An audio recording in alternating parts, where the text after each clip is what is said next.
E aí, gente boa, tudo bem? Achou que eu tinha faltado, né? Não faltei não, tô aqui. Tudo bem com vocês? Tudo bem com seus familiares? Beleza, então, olha lá, ó. Já estamos no meio de junho já, hein? Estamos indo muito bem. Essas aulas gravadas são muito legais. Legais por quê? Legais porque você pode assistir na hora que você quiser. Eu queria que você assistisse na hora da minha aula. Quando eu não estou ao vivo, aula gravada. Mas isso não importa. Você pode assistir antes, porque eu até mando antes. Você pode assistir depois. Você pode assistir de noite, de manhã, de madrugada. Pode acordar de madrugada para assistir. A aula é tão legal que você vai acordar de madrugada para ver. Não importa. O que importa é que você assista essas aulas, de verdade. Eu sei que tem gente que está pulando aí para assistir tudo depois. Não vai dar certo. É melhor assistir às aulas na semana certa da aula, senão vai acumular tudo, você vai ficar desesperado. Quando a gente voltar, logo a gente vai voltar. Eu não sei quando, mas logo a gente vai voltar. Eu vou revisar essa matéria, claro que vou. Mas quem não viu as aulas vai ficar muito perdido. Quem assistiu vai estar por dentro do que eu estou falando lá quando a gente estiver fazendo a revisão. Quem não assistiu vai estar perdidaço. E mais, não só por isso. Por que eu quero que você assista às aulas? Porque quando você assiste às aulas, quando chega na hora da lição, quando a gente se encontra lá na aula ao vivo, a gente se encontra para tirar dúvida, a gente se encontra para fazer a lição. Aí se você não viu a aula, você não tem dúvida. Se você não viu a aula, eu pedi para você fazer a lição, você não fez. Aí você chega lá na aula ao vivo e fica falando com seus colegas que fizeram a lição, que estão tirando dúvida, e você fica lá quietinho, porque você não está entendendo nada. Então, de verdade, ó, eu mando as aulas, você pode assistir as aulas entrando lá pelo Akadesk e indo no YouTube. As aulas são fáceis de assistir. Assiste, tá? Assiste. Não é bronca. Eu não dou bronca em ninguém, você sabe. Isso é um alerta para dar certo. Eu não estou fazendo a minha parte aqui gravando as aulas. Você tem que fazer a sua também. A aula dá certo quando dá certo para todo mundo. Então tem que dar certo para você também. Então vamos lá?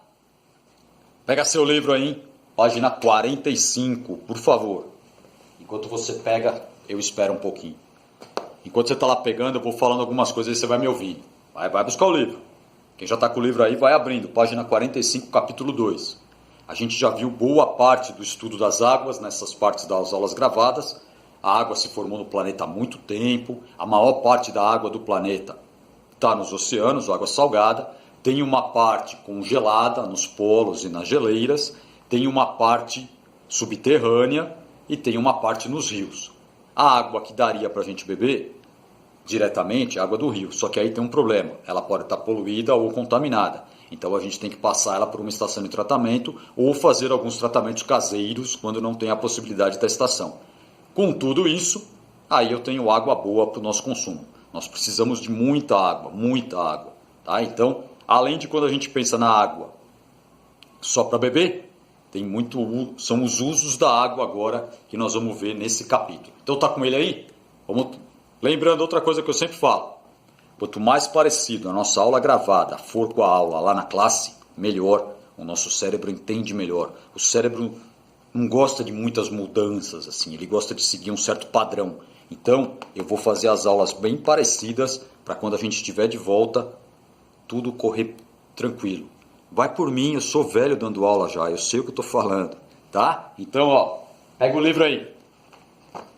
Eu vou ler e você acompanha comigo. Quer ler junto aí? Pode ler. Capítulo 2, usos da água. Se a água estiver no estado sólido ou gasoso, as plantas não conseguem aproveitá-la. Isso é lógico. A maioria das árvores perde as folhas durante o inverno em muitas regiões frias. Também acontece. Até aqui em São Paulo, que nem é tão frio, tem muitas árvores, você começa a olhar agora que nós estamos bem próximo do inverno, começam a cair as folhinhas. Nessa condição, a pequena quantidade de água líquida disponível no solo não é suficiente para garantir a manutenção das folhas. Como pode prestar também atenção que no inverno chove menos, porque evapora menos, chove menos. Como tem menos água para a plantinha. Então as folhas dela, como não se aguentam ficar muito tempo sem água, começam a cair. Mas por outro lado, a planta não está morrendo não. É um tipo de adaptação que as plantas tiveram para guardar um pouco de energia para quando entrar na primavera e o tempo começa a melhorar, ela tem energia para voltar a brotar. É uma tática muito boa. A planta não tem sistema nervoso, mas ela se adaptou a isso. A planta não está pensando para fazer isso. É uma adaptação. Ela se adaptou a, na época de pouca chuva e muito frio, perder as folhas, mas ficar tipo numa reserva. para quando começar a melhorar o tempo de novo, o calor e voltar a chover, ela não morreu, ela estava com reserva para voltar a brotar. Então é uma tática boa que as plantas aprenderam a fazer. Aprenderam não, né? É uma adaptação. Com a elevação da temperatura, a água líquida circula pelo solo e as árvores produzem folhas novas em abundância, que eu acabei de falar. A existência de água líquida é um fator importante para a manutenção das florestas e dos campos. A rega das plantas é um procedimento que favorece a sobrevivência delas e a germinação das sementes. Aí tem algumas imagens aqui, ó. A árvorezinha numa região muito fria. Parece muito frio mesmo, tá vendo a neve aqui, ó? As folhinhas caíram tudo, mas lembra, ela não morreu. Ela está ali guardando energia, guardando reserva para depois. Um pequizeiro do cerrado que perde as folhas no inverno também. E olha ele de volta, não é essa aqui de cima, hein? É essa aqui do lado. Olha ele de volta, na época em que volta a chover lá, olha como ele enche de folha novamente. Então, olha, ele não morreu, ele perde as folhinhas para exatamente sobrar um pouquinho de água dentro dele, para ele não perder, para ele guardar essa energia para voltar. Pense e responda aqui em cima, ó, presta atenção. Muitas plantas brasileiras perdem as folhas durante o período do ano no sertão nordestino. Por que essas plantas perdem as folhas nessa situação, embora a temperatura ambiente seja alta?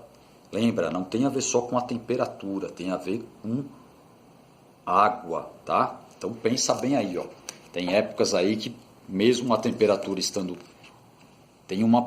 pode estar chovendo ou não. Pensa nisso, se for preciso dar uma pesquisada e qualquer dúvida você me pergunta. Lembrem, dá para me perguntar pelo WhatsApp, dá para me perguntar nas aulas ao vivo. Água na agricultura. O cultivo de plantas para o consumo humano demanda uma grande quantidade de água. Vai muita água mesmo, as plantinhas precisam de muita água. Como está plantando em grande quantidade, porque vai servir de alimento para uma população, então eu tenho que manter essas plantinhas sempre bem. Então eu tenho que estar molhando elas, porque elas precisam de bastante água, porque é pela água que ela puxa os nutrientes também.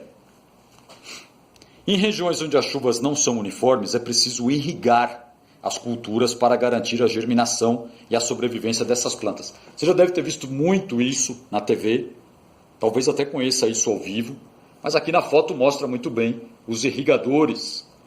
São equipamentos que ficam esguichando água, espalhando água, como se fosse uma chuva artificial caindo nessas plantinhas. A agricultura é a atividade humana que mais consome água em todo o mundo, principalmente a irrigação, quase 70%. As indústrias e o uso doméstico, inclusive estabelecimentos comerciais, consomem o restante. Se essa análise é feita em regiões do planeta, os resultados são diferentes. Lógico, cidades maiores gastam mais, lugares que têm mais agricultura, aí varia, mas isso é fácil de entender. Aí tem uma tabelinha mostrando, eu não vou ficar lendo não, porque é coisa muito de matemática, aí você vai ficar chateado, mas se tiver curiosidade você lê. Pode olhar direto na tabela, ó, a Europa, o quanto de água que ela usa, por volta de 27, olha a América do Norte, 42, só na agricultura. A América do Norte, como tem muita indústria, usa muita água na indústria. A Europa também tem muita indústria, gasta muita água na indústria. É isso que essa tabela está mostrando. Nas casas, olha o consumo aqui, ó, 14, 19. Aí olha a América do Sul. A América do Sul gasta muito mais água na agricultura do que na indústria, porque a América do Sul tem muito mais plantações do que indústrias. E gasta também até que um tanto razoável nas casas. Aí em todo o planeta você vê, ó, aí acaba ganhando, a agricultura ganha mais, mas por um motivo muito simples. Eu preciso produzir alimento para os habitantes do planeta. Então eu tenho que ter bastante gasto em agricultura para produzir alimento. Aí as indústrias até que não muito e em casa também não. Então o consumo é variável, mas tem uma justificativa. O que não pode haver é desperdício. Mas isso eu sei que você não faz. Ficar perdendo água do nada, isso eu sei que você não faz. O uso de fertilizantes e o risco da contaminação da água, aí é um problema. A agricultura tem a parte que serve o alimento para a população, só que esse alimento, às vezes eles usam muitos fertilizantes, como adubo, ou então o mais perigoso, o uso de agrotóxicos, para matar alguns insetos, principalmente, que destroem a plantação. Eles usam alguns agrotóxicos e esses agrotóxicos podem acabar contaminando a água porque ele penetra pelo solo e contamina o lençol. Lembra, embaixo tem a água subterrânea. E se esse lençol contaminar, ele leva essa contaminação por baixo da terra por muitos lugares. Então tem que tomar um cuidado. Acompanha comigo aí. Plantar e regar não são os únicos cuidados que um agricultor deve ter com a lavoura. É muito comum a necessidade de aumentar a quantidade de nutrientes no solo para que as plantas se desenvolvam melhor. Isso é fácil. Dá um pouquinho mais de alimento para a planta, ela cresce mais. Para isso, os agricultores usam fertilizantes, que são tipos de adubo. Aí tem um caminhãozinho aqui jogando adubo ali, está mostrando. Uma parte do fertilizante aplicado é absorvido pela planta. O restante permanece no solo. As chuvas e a própria irrigação levam o excesso de nutrientes para os rios, ou diretamente escorrendo por cima como uma enxurrada, ou penetrando e vai pelo lençol. Lagos e águas subterrâneas. Os excessos desses nutrientes na água acarretam muitos problemas. Por exemplo, o aumento excessivo de algas, plantas aquáticas e micro-organismos que vão reduzir a oxigenação da água, causando a morte de peixes e outros organismos aquáticos. Então, o uso de fertilizante é importante, o adubo é importante. Só que tem que tomar um cuidado para não usar em excesso, porque daí o que sobra acaba caindo em outro lugar. Se cai num rio, vai começar a crescer algas, crescer plantas aquáticas e vão atrapalhar o desenvolvimento dos animais que moram nesse rio. Você vai falar, mas planta não é bom? É, só que em excesso, é aquela história, tudo em excesso acaba fazendo mal. Se eu começar a ter muita planta, ela também acaba consumindo um pouco do oxigênio.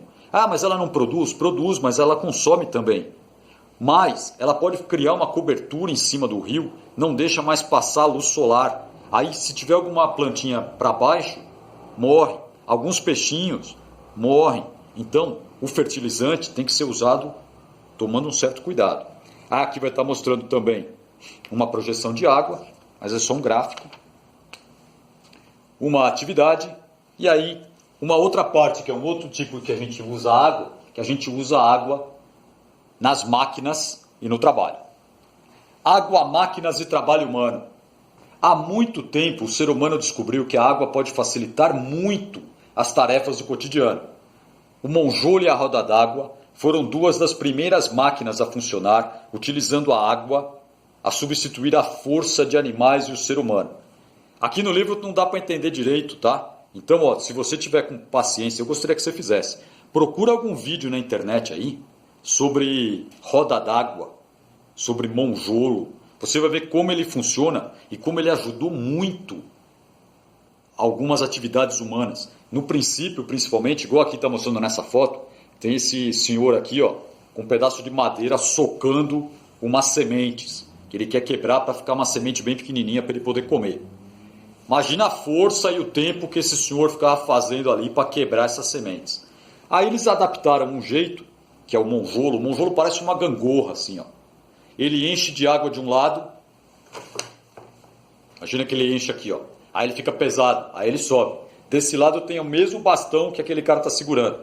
Quando a água derrama, ele bate outra vez. Aí ele enche de água, sobe. Quando a água derrama, ele bate. Eu fazendo assim talvez não dê para entender, por isso que você poderia procurar um vídeo aí para entender. Mas imagine igual uma gangorra, a água enche aqui, ele sobe, quando a água cai, ele bate. Ou pergunta para algum familiar seu aí que eles sabem, eu tenho certeza.